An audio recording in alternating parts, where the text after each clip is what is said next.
1995, take two, Coach Geesman, Matt he turns himself into a great player. So let's take it from there. Okay, we always go out to an establishment out here after our last workout. It's that we finish the fitness test and we figure out the scores. The year before, 50 is a perfect score, and the year before we had 8 players scored over 50, up to 59. They say, how can you do that? Well, if it takes 280-pound bench to get 10 points and a kid does 350, well, we upgrade it and you can get, like, instead of 10 points, you can get 50.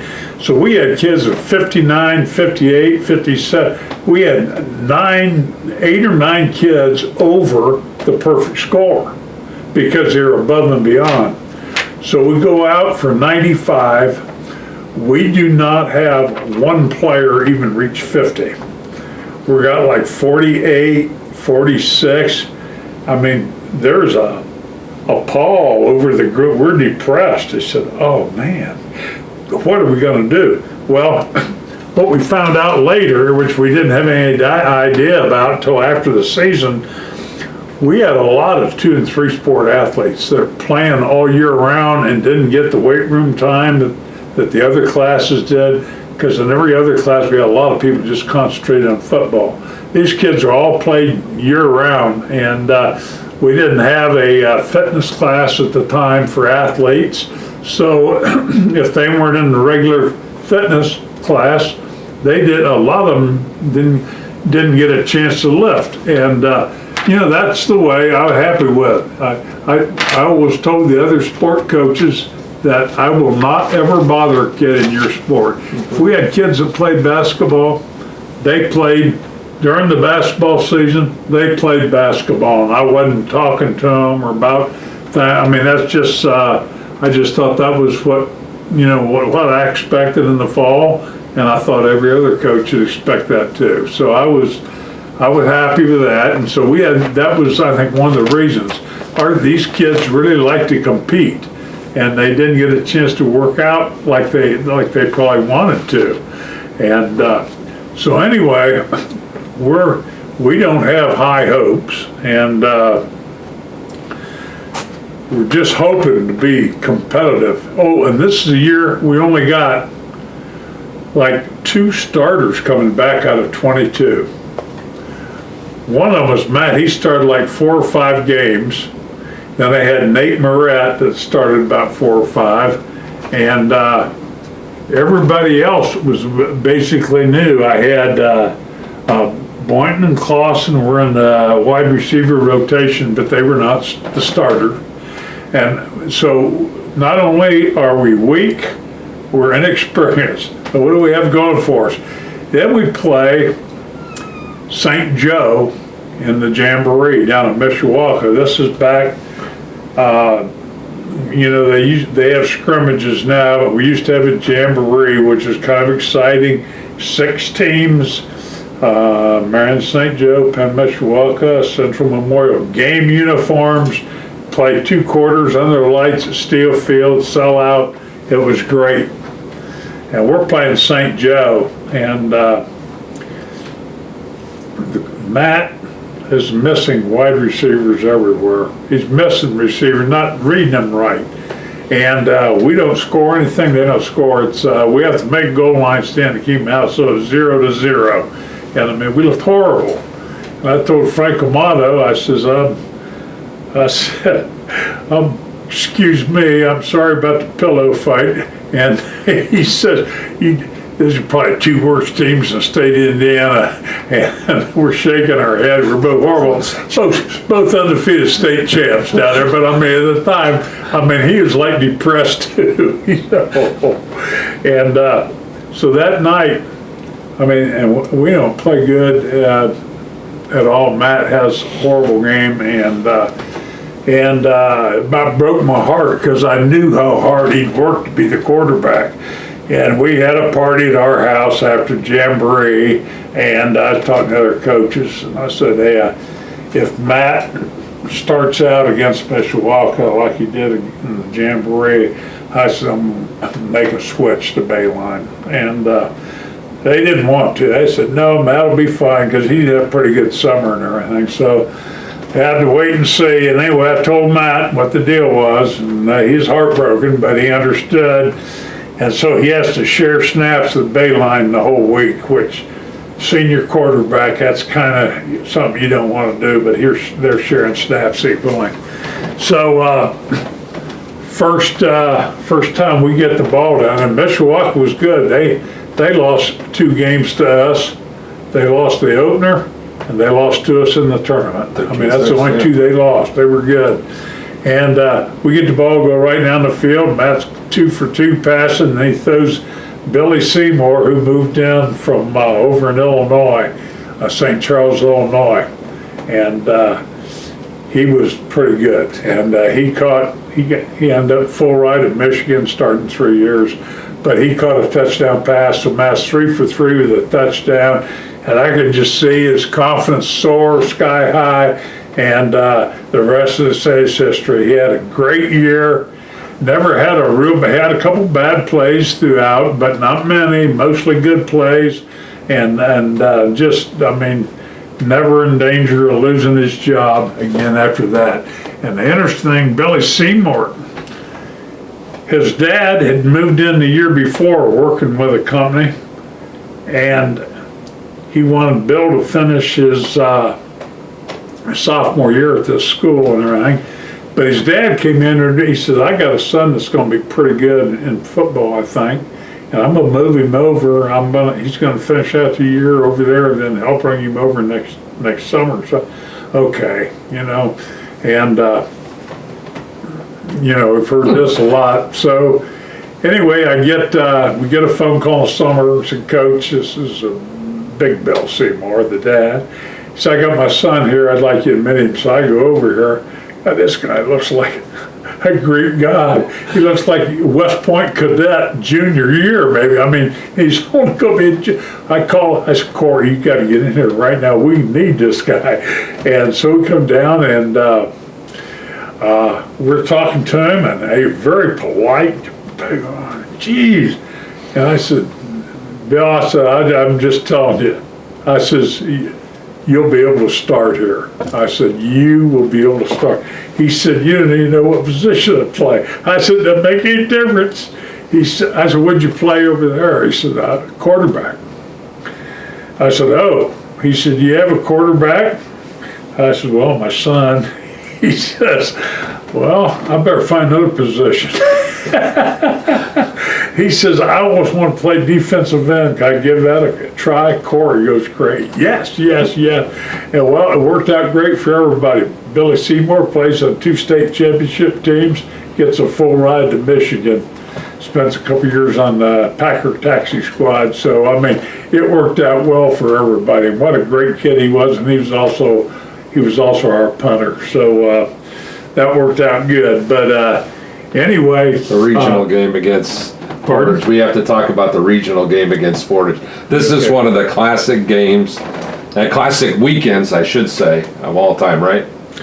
Yeah, so many things happened. The AD that was at Portage at the time went down to Logansport. Yeah. When I did some work consulting for Logansport, and I met him and I told him this whole story, he almost fainted. The guy over at your house that was from Portage or so, he almost fainted when he heard it. Nobody knew this whole deal. Somebody just pulled in, I think. But anyway, this is crazy. This is the regional game. Not only are they undefeated, they were 13-1 the previous year. Their only loss was in the Dome. It's to Castle. Castle. And they had 18 starters back. I mean, from a Dome team, an undefeated Dome team, 13-0 going to the Dome. And I mean, they're killing everybody. We had a lot of close games this year. I mean, matter of fact, Michigan City, we played them in the sectional finals. 13 And seconds. they're sitting there bombing the end zone for the last 4 plays, and we're up 7 is all. And so we won the game. Of course, we were undefeated and ranked, and their fans gave them a standing ovation when they came off because they played us so well. And their coach, he told me, he says, man, he said, I'm so happy. He says, we end the season on a high note, even though you beat us. And he says, we don't have to play Portage again. He said, they beat us 50-0 3 weeks ago. He said, oh my God. He says, we don't have to play them like you do next week. So we knew they were good, and they're of course ranked at #1 in the state, and they were ranked in the top 3 nationally, USA Today. So they got everything going for them. They got a great quarterback, linebacker, running. They had it going on, and so they come over on a Friday night, and the first thing they did is they dressed at Portage. They come in, they got their game pants on and schimmel shirts, and they're carrying their pads and jersey, but they got their dress. So they come and we're watching them warm up. Boy, they're pretty impressive looking. Then it starts raining, and it starts pouring down rain.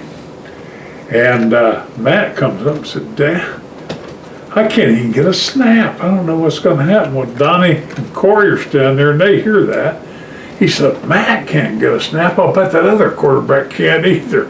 All Stater. He said, let's roll the dice. I said, okay. And then all of a sudden, lightning. Boom, boom, boom, boom. So they clear the field. And so we're in there, and I get rainbow radar. And it looks like in a half hour it's going to be passed. After about 20 minutes, it's still lightning. Officials postponed the game till tomorrow.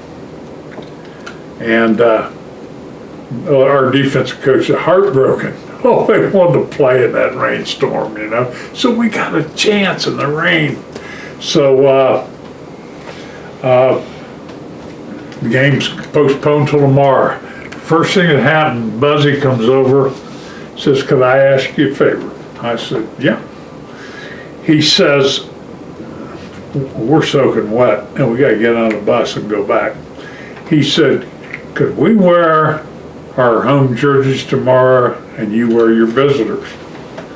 And I said, ordinarily I'd say yes, except we have a rule at Penn, or a tradition. If you win the sectional, you get your name put on the back of your jersey. No, never do unless you win the sectional. So we're going to play if best teams won out, if we won, not the best, if we won, and then Carmel won, we'd have 2 home games. So we put our black jerseys that had our names on them, not the white. I said, Buzzy, I kind of told him, so we got, the kids are so fired up, they got their names on the jersey, and we don't have them on the white ones, so I'm going to have to say no. I said, seriously, the kids want to have their names on the jersey, and they're already down there being washed and dried. I didn't tell him that. So they get on the bus, sopping, soaking wet, and they leave. Gonna come back tomorrow at 2 o'clock.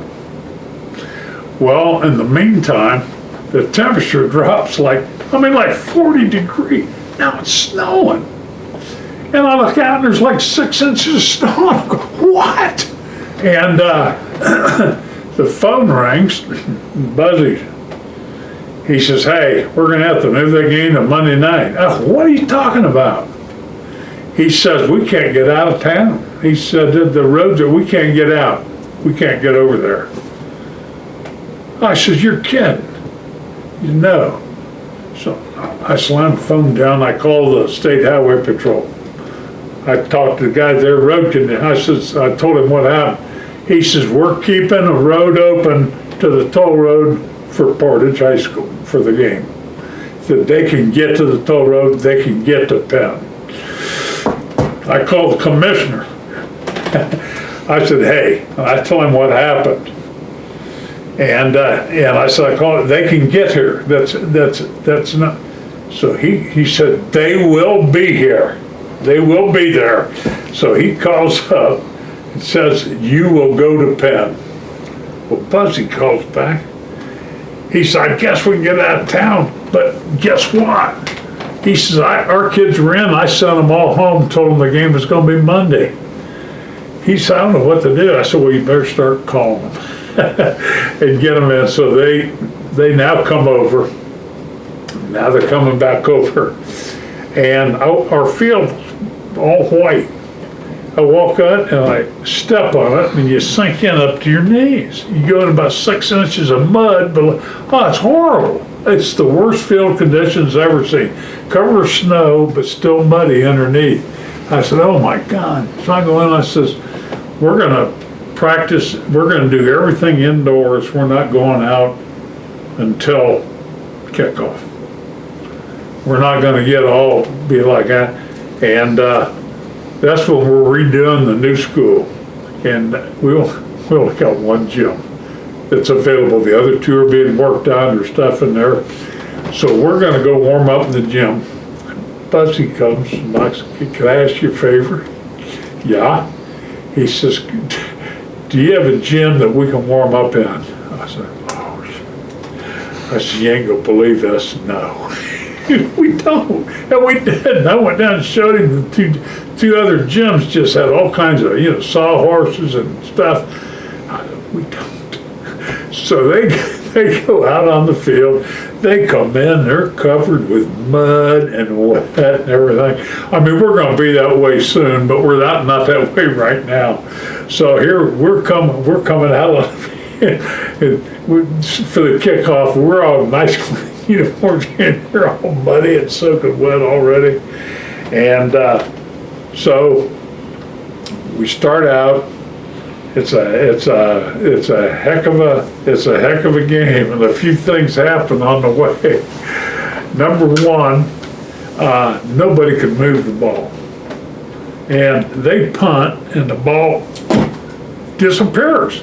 Exactly. You can't even see it. And Nicky Bayline goes over and is looking around. He finds it and he picks it up and takes off. And they can't see it. They're thinking it's going to be dead. Well, he runs it down to like the 2-yard line. And oh man, this is the break we're looking for. So we didn't want to take a chance of missing it. So we call quarterback sneak. Gain about an inch.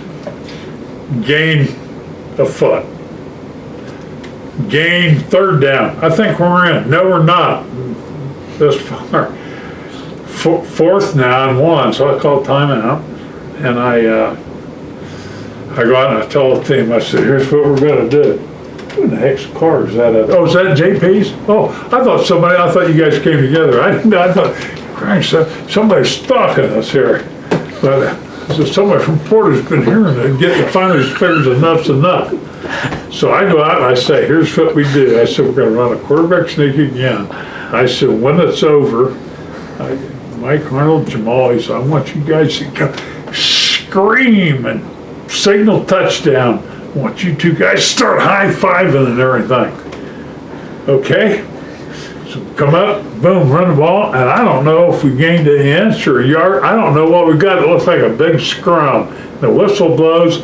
Our guy, yeah, high-fiving, yeah. I looked at the official. He's looking at the guy on the other side. They're going, the Buddy's going crazy. And they got me back. I demanded a measurement one time, and they couldn't, because you couldn't even see. I said, we got a first down. I said, no. I said, I demand a measurement. They brought out, we're like 5 yards short. He says, don't ask for another measurement. And I said, okay. So anyway, then we have a bad snap on the extra point, and we get to run our emergency play, and it's good for 2.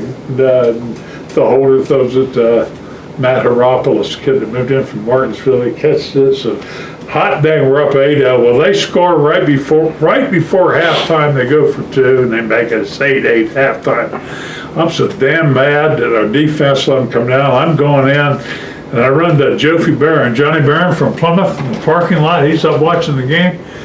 He says, Coach, I came up, he said, man, I thought you guys were gonna get killed. He said, you're playing great. You're playing great. And he got me all fired up. I would have lost the game. I'd have gone in and chewed out the team. I was so dang mad. I'd have probably lost it for us right there.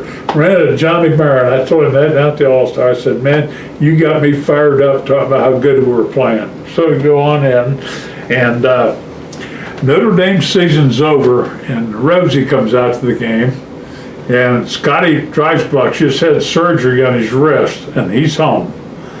And he's listening to the game. He tells his mom, he says, I want to go to the game. So him and Rosie come out, and the managers are struggling to take like the Gatorade back out. So Rosie picks it up and carries it out. We're buzzy looking at him and said, geez, Christ, your managers are big enough to play. He said, he had 6'7", 300. And anyway, so we're up there, and we intercept a couple passes on this quarterback, and we have a play we call Houston that wasn't even in the game plan, hadn't run it for a month, but I said, it's there. And I asked our receivers, can you guys run this? Because like we do so much repping, and we haven't repped this play in a so we can do it. And we completed it like 7 out of 7. It's a short pass, but it's a kind of a semi-boot, and tight end blocks and goes to an open area, and we kept getting 5-8 yards. We kept getting first downs, when we end up winning that game. 20 to 8. 20. Yep.